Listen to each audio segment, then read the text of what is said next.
नमस्कार मंडळी, आज आपण आलो आहोत कराड तालुक्यातील कालेटेक येथे. कालेटेक म्हणजे मूर्तिकारांचं गाव बर का. आणि हे गाव सगळ्या महाराष्ट्रात प्रसिद्ध आहे आणि इथेच आपण आज भेट देणार आहोत सुप्रसिद्ध गणेश मूर्ती भंडार मध्ये. तर इथे कसं यायचं? जर तुम्हाला गणेश मूर्ती भंडार येथे यायचं असेल तर सातारा कराड कोल्हापूर हायवे वरून पाचवड फाटा येथे यायचंय.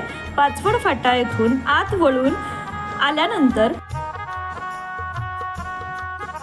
इंडियन पेट्रोल पंपाच्या समोरच तुम्हाला दिसेल गणेश मूर्ती भंडार. तर ही आहे यांची दुसरी शाखा बरं का. आता आपण पाहूया यांची पहिली शाखा. इंडियन पेट्रोल पंपाजवळून सरळ पुढे गेल्यावर कालेटेक गावच्या कमानीतून आत प्रवेश केल्यावर इथेच आहे गणेश मूर्ती भंडारची पहिली शाखा. आमच्याकडे उपलब्ध आहेत काळे पाषाण, कृष्ण पाषाण, कोल्हापूर पाषाण, मार्बल मधील देवदेवतांच्या मूर्ती, तसेच दीपमाळ, तुळशी वृंदावन, अर्धपुतळे आणि वज्रलेपाचे दर्जेदार काम, तेही योग्य दरात आणि ऑर्डर प्रमाणे तयार करून दिले जाईल.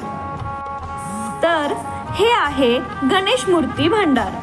दर्जेदार, आकर्षक आणि भक्तिभाव जपणाऱ्या गणेश मूर्तींसाठी एकच नाव, ते म्हणजे कालेटेक येथील गणेश मूर्ती भंडार.